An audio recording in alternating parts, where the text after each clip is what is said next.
this country, do we have presidential? Everybody want to become president. But how many of them carry the light for Nigeria?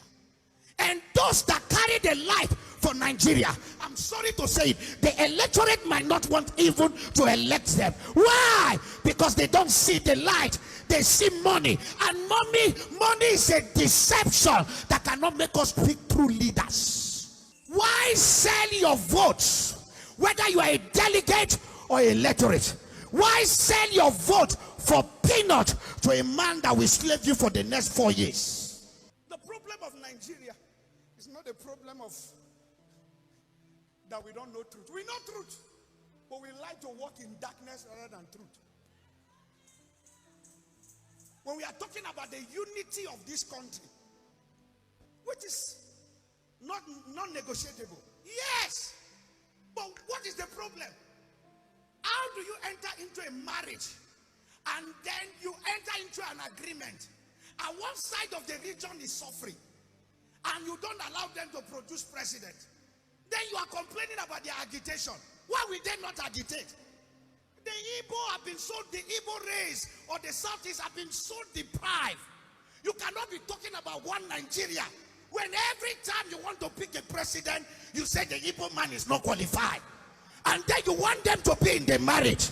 This is the problem of the Biafra agitation. If you cannot solve that problem, you will still have more in Nnamdi Kanu agitating. That is the reason you cannot be preaching love and unity and be practicing the opposite.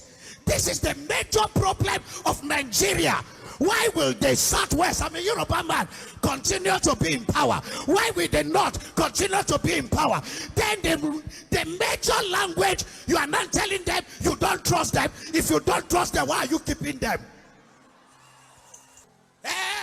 Leave them, let them come. I don't care how many of them are coming, whether they are in unity or not in unity. Give them the opportunity to prove themselves. The politics will go to the highest bidder. It has become a democracy which is called meritocracy. It is about the one who have the money. And I don't blame them. The church will fold our hands and we say, no, politics is a dirty game. All we are doing is to intercede. This is the problem.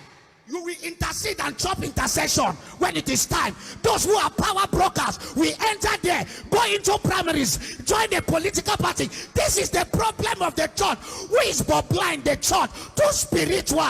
Politics is not only spirituality. You have to join the game. You have to belong to a political party. You have to follow and become a delegate. How many Christians do we have as delegates in most political parties? How do we influence? This thing is not of prayer alone. We have been praying. If prayer can change Nigeria, the intercessors in Nigeria will have changed everything.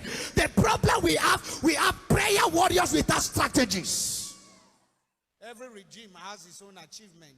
For me, speaking my mind as a citizen of this country, not as a pastor, we are so divided now. There's really a tiny line between unity and hatred or disunity. We want to pray for the unity of this country. We want to pray for the leader of the day, or the government of the day, to do the needful before leaving. Because the issue is not about handing over or taking over. It's about handing over a more united country so that we can be solid. It's not easy when a country is going the way we are going. There can be no development. We are going to pray. Of recent, I read in the news and I saw that the government of the day granted some prisoners some pardon, presidential pardon. That's a welcome idea. Sometimes I ask myself if those ideas are factored in the unity of this country. Now, why you are giving people presidential pardon? Why don't you give people like Nnamdi Kanu a pardon that can unite the country? If the Igbos are aggrieved, no matter your grievance, we have to do things that will make this country to be united. An average Igbo man will tell you that, I don't think we are part of this country. And that is the problem. We are more disunited. We don't know what the Yoruba man is thinking if he takes power. We don't know what the South man is thinking if he gets power. Because there are some premises or some things that have been laid now. Maybe if a Yoruba man gets there right now, will tell himself this is the Yoruba turn. Everybody, power, defense, everything, Yoruba, everything, Yoruba, advisor, Yoruba, everything, Yoruba. And we will continue to have a deepening country that will be deepening in bitterness and disunity. The reasons why people are appointed from different regions is to balance and bring unity in the country. Leadership is not just about protecting your interests, it's about also uniting the country. I'm not an Igbo man, but you see, this is what is boiling, man. If people who steal money in a country can be given presidential pardon, if people who killed, who are called repentant Boko Haram, can be given pardon, why will somebody crying for independence of a region not be given a pardon and called to a table for dialogue? This thing, I just wonder. It is only in Nigeria we see truth like this, and we turn it this other way, and we speak political grammar, and we look away. And then we hear people talk about unity and federal character, talk about so many things, and it does not represent what we talk about. There are special breeds in this country that can influence the factors that brings about turnaround in this country. If you look at the population of the youth, as per 2019, the population of the youth and those who are able to vote, and how many youths even vote, and even this new election, you discover that the youth of this country can determine who becomes the president of this country. But where do we reign? We reign on social media. We reign on one show. Youth will vote almost how many millions will vote in one show and make people. But when it is time to decide what becomes of our country, all we do is to criticize pastors. Pastors are not the one controlling the economy of this country. It's okay. Abuse us as pastors, so that we can also be checking ourselves. As you are abusing pastors and checking pastors, can you check the government very well? Can you check the government that determine the future?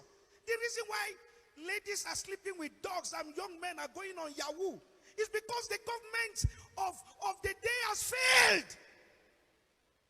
When governments begin to fail, youth will misbehave. And you youth, your power can influence. But we major on the minor and we minor on the major. Why you abuse men of God? Can you sit down to say we can go this way? I saw a movement sometime during the COVID time. What's the movement? NSAS. And I saw how the youth organized themselves. And I said, oh, that's wonderful. That's energy, okay. But not energy completely in the right direction. If the energy rallies around a genuine youth, we'll be talking about the third force that can checkmate the two major parties. But what is the problem? The youth still don't understand. When we say you are the future of tomorrow, we need to understand that we need to pray for the youth of this country. Let me say this. There is a cut-off from the older generation and the younger generation. And I will not blame the older generation, because do the youth of this country really understand what it means to take over, what it means to rule, what it means to influence? Because the direction we are traveling is not the direction to influence. If we abuse the older generation, what is the light that the youth of this generation have shown that we are competent enough to influence and change things even more than the older generation? What are we doing in the Yahoo sector? What are we doing in scamming? What are we doing in sleeping with animals, dogs? What are we doing in being wrongsters? Oh, what are we doing? Abusing fathers, dishonoring, not understanding the law of honor, releasing energy in the wrong direction. Who are the people they use for political thuggery? Youth.